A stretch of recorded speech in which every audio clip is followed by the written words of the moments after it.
Welcome to the introductory lecture. We're going to do a review of econometrics.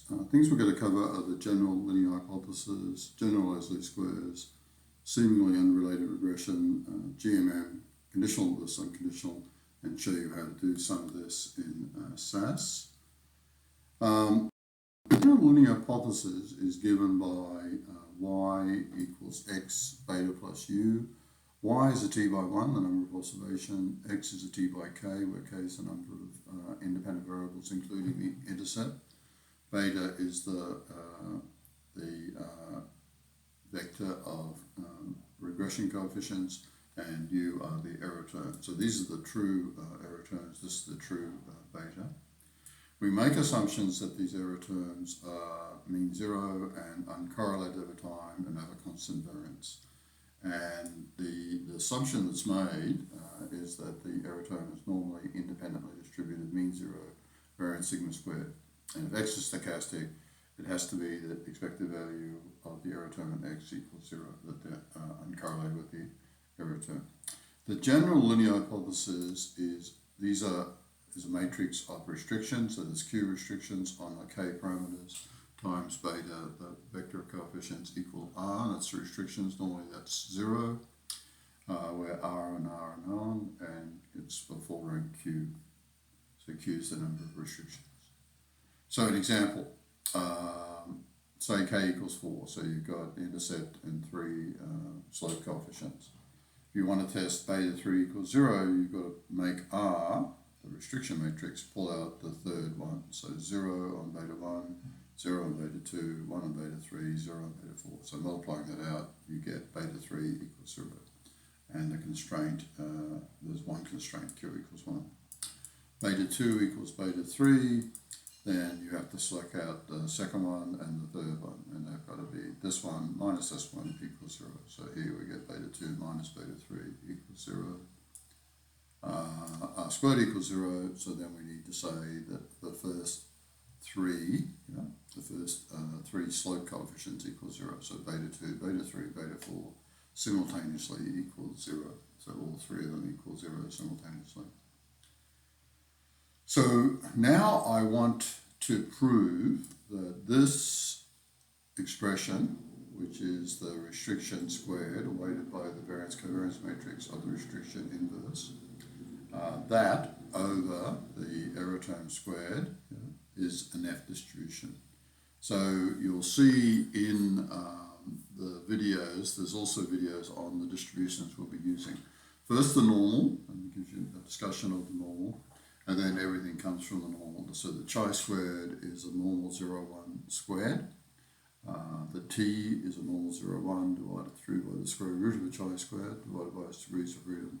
And the F is a chi squared over a chi squared divided, where they're each divided by their respective degrees of freedom, and these two chi squares are independent. So what we need to do is, how do we prove then that this is an F, that this chi square, well first how do we prove this is a chi square, and how do we prove this is a chi square, how do we prove they're independent, and then the ratio will be an F, with degrees of freedom q from here and p minus k from here. So first we start with the beta hat, the estimated beta. It's distributed normally with the true beta, and this is its standard error, sigma squared, or its variance, sigma squared x transpose x to the minus 1. Now r beta, it's just a constant, so we've got to pre and post multiply by the constant. When we multiply that through, so now we get that r beta hat is distributed normally r beta, and we pre and post multiply by the beta here because it's squared in the variance. Beta equals r, so r beta minus r is distributed normally and with this variance. So if we were to take the square root of this, and up here we would move the space, and so we'd make then an independent version of r beta minus r if we divide through by this variance. We've just shown that this is the variance of r beta minus r. So if we're going to multiply by the inverse of that, sum of squared normals weighted by the inverse of their covariance is a chi squared. How do we show that? If z is distributed 0 and a general covariance matrix, then Z transpose sigma minus 1 Z is a chi-squared. Yeah? So we're going to take the Z, we're going to pre-multiply Z by P to the minus 1, because we've got to take the inverse. So we've got to take this covariance matrix and take its square root. So P transpose. So P is the square root, also known as the Shklovsky decomposition. So the transform Z is going to be P to the minus 1 Z. So now you see Z star transpose, P to the minus 1 Z, P to the minus 1 Z transpose. So here you get sigma, and we know that's P transpose, and you can see that you get the identity. Yeah? So you're just rotating the R beta minus R to make it independent. Yeah? So hence, if you just square the original Z weighted by the inverse of its variance covariance matrix, you'll make a 0, 1, a 0 identity matrix normal. So then squared normal is going to be a chi-squared number of elements in Z. So in the bottom, the OLS regression, E is going to be Y minus X beta hat, and beta hat is X transpose X minus 1 X transpose Y. Take the Y out, it's common here and here. You get this matrix is called M. M is a special matrix, idempotent and symmetric, rank of T minus K, where K is the number of things you're estimating. So Mx is 0, so then you get Mu. So this, the error term is a mixture of the underlying residuals, true residuals. Since the true residuals are normal sigma squared I, then E transpose E over sigma squared is going to be a chi-squared. Yeah? So Z is distributed normal, 0 sigma squared I is independent ranking, then Z transpose AZ over sigma squared is a chi-squared R. So we've shown that this is a chi-squared, we've shown that the numerator is a chi-squared, and there'll be an F so long as they're independent. Yeah? So, so the numerator from the R beta minus R squared is independent of the denominator, the residual squared. So, you know, if you've got Z from this distribution and asymmetric and idempotent, this is our M, then ZAZ and LZ are independent of LA equals 0. So the L is what multiplies the error term on the top, the M is what multiplies the error term on the bottom, and of course Mx equals 0. Yeah? So they're independent.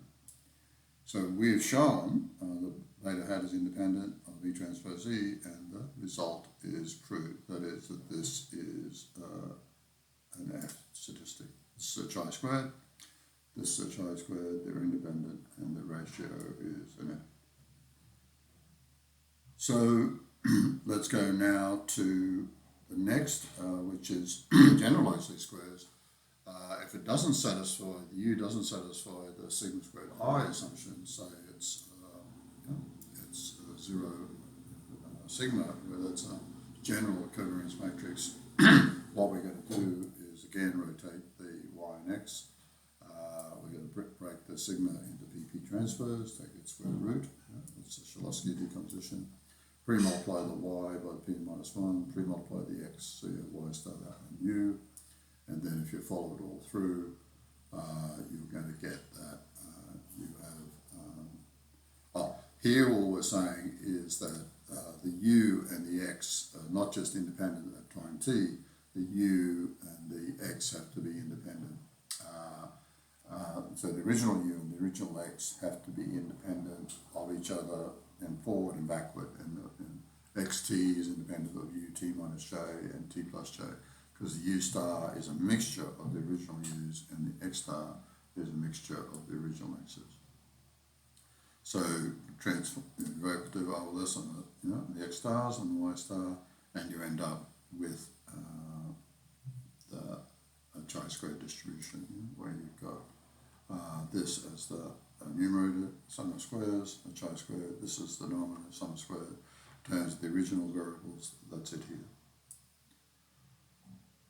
Now, something we strike a lot is what's called seemingly unrelated regressions, and you might get this, say, for example, the CAPM in the market model. So Ri equals the Rm times beta I plus u. Each of them, there we have identical regressors, but they don't need to be identical.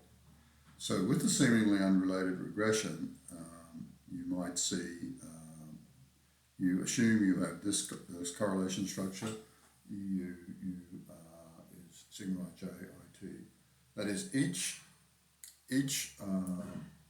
asset has its own variance, but you allow for correlation at the same time of asset I and asset j. Yeah? So we express that as, this is the sigma matrix, so we've got two, each has got their own variance, they've got a covariance at the same time, and we show this using a Cronach product notation. So what happens in the Cronach product notation is each of the elements of the first matrix is multiplied by the whole of the second matrix. So this is a T by T.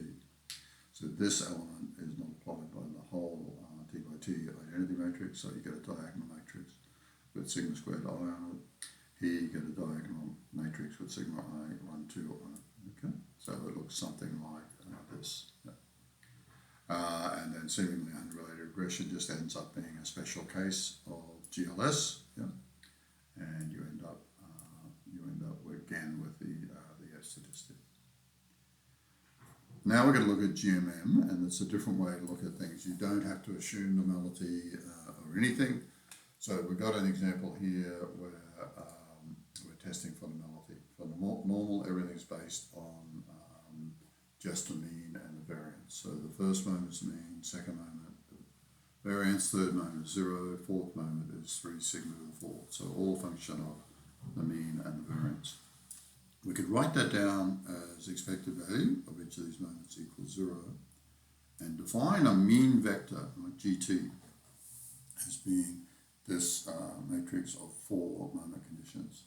So first of all, there's something called the central limit theorem, right? So regardless of the distribution of these 4 moments, if you've got enough of them, yeah, and you take the average, then the central limit theorem says that the data is going to be normally distributed. So already you get that GT is normally distributed 0 and with some variance covariance matrix. Yeah?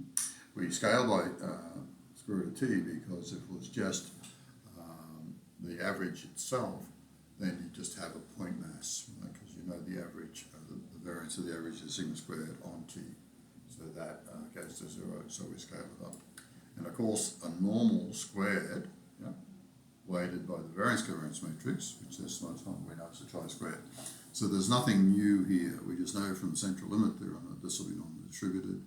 And we also know that if you square a normal, 0, 1, if you square a normal weighted by the inverse of its variance covariance matrix, then that'll be a chi-squared. And then finally, these parameter estimates, mu sigma squared, they're going to have a distribution too, right? And the distribution is going to be normal 0, d transpose WD inverse, where d is the derivative with respect to the parameters of these moment conditions. Yeah? And why does it end up being this? Well, that's just the variance that minimizes the variance of these parameters. Yeah? That's the expression minimize the variance. So if you want to prove that, have a look at this. You've got 4 equations and 2 unknowns. You can't set 4 equations and 2 unknowns equal to 0. So you need to weight it in a way that you end up with 2 equations and 2 unknowns. So you weight it by something called AT. Yeah? And what's the optimal choice of AT? Well, that's what we're going to come up with, right? That's what Hansen came up with in his Nobel Prize winning work. So what's the optimal choice? We've got to do a Taylor series expansion of G around theta equals theta hat. We're going to do an exact Taylor series expansion. So here we get GT evaluated at theta hat plus the derivative of theta hat minus the true, and this theta star is somewhere between theta hat and theta 0, the true. Okay, it's an exact. We pre-multiply by AT. We can see that here. Under the null, that equals 0. So therefore, minus AT GT equals this. We want to solve for this, the theta hat minus theta 0, and get its distribution. We solve for that, it equals this.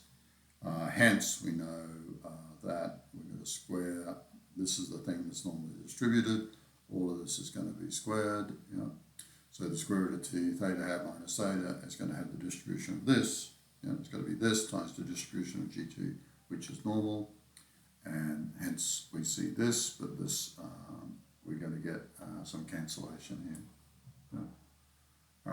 If we we make our weighting matrix AT equals D S to the minus 1, this is going to minimize the variance in the above equation, and you end up with D WD inverse.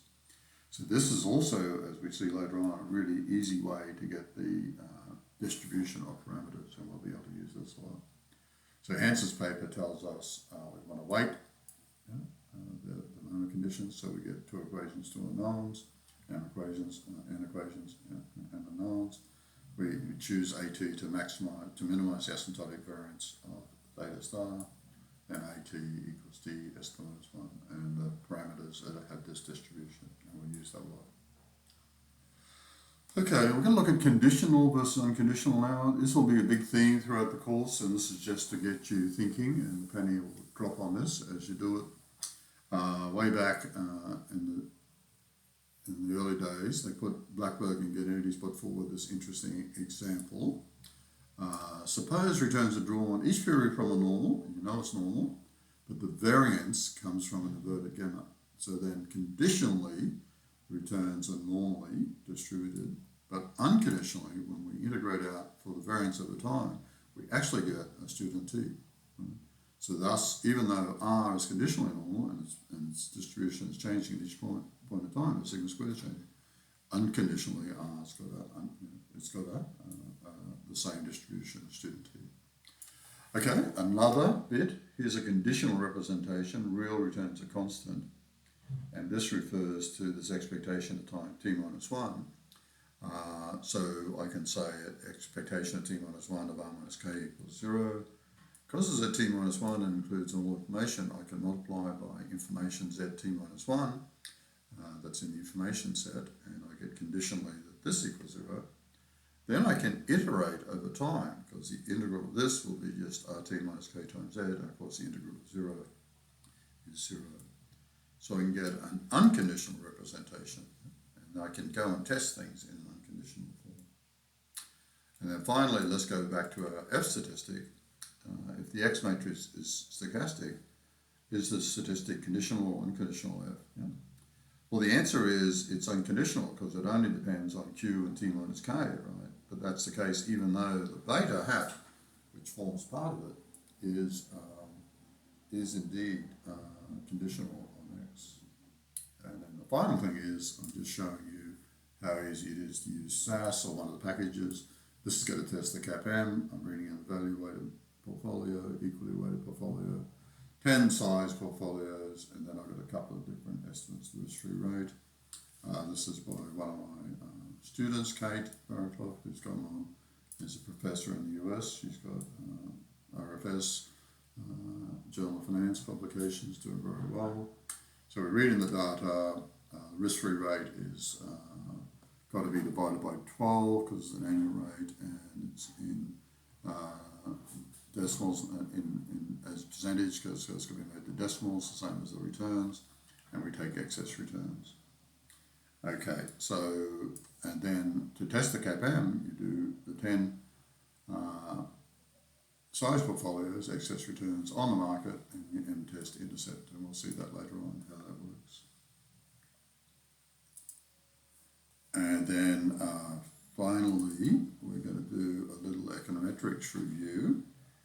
And just to take you through what we've done already, right? We've done maximum likelihood, we're going to talk a little bit about Bayesian, and then we'll talk a little, finish up with the GMM. So maximum likelihood, you assume something about the error terms or the x and y's. Then you get that they're distributed normally, and typically you maximize this likelihood function, and you solve, take first order conditions and solve for the beta. Yeah? So this is what we end up with as our normal estimates of alpha and beta. Bayesian, we actually make assumptions about the parameter itself. So the probability of the parameter itself given the data, because the probability of data given the parameters, given the probability of the parameter over the probability of the data. So really, it makes more sense because this is what you're interested in, the parameter. It doesn't make much sense as the maximum likelihood people give you the distribution of the actual estimate of the parameter. So it does put the problem in its decision-making context. You have a prior, you look at the data, and you update your prior. So you have, but you've got to make a lot more assumptions. You've got the probability of the data given, probability of the y given the x and the parameters, and you have a prior as well. You have a probability of the parameters. Here, this is uninformative, so it's 1 on sigma squared, or conjugate. That means it works well with your assumption on the data. So a normal or inverted gamma works well because it has the E function. In either case, the distribution of beta given y reduces to the familiar t distribution in other words. You can, so in the regression case, the Bayesian estimator gives the same same estimates as the maximum likelihood. Sometimes, though, the problem is analytically intractable, and you've got to use a Monte Carlo market chain. 2 samplers here, Gibbs sampler. In order to get the joint probability of x and y, you first draw x given y, then use the value there to get y given this x, and you repeat many times.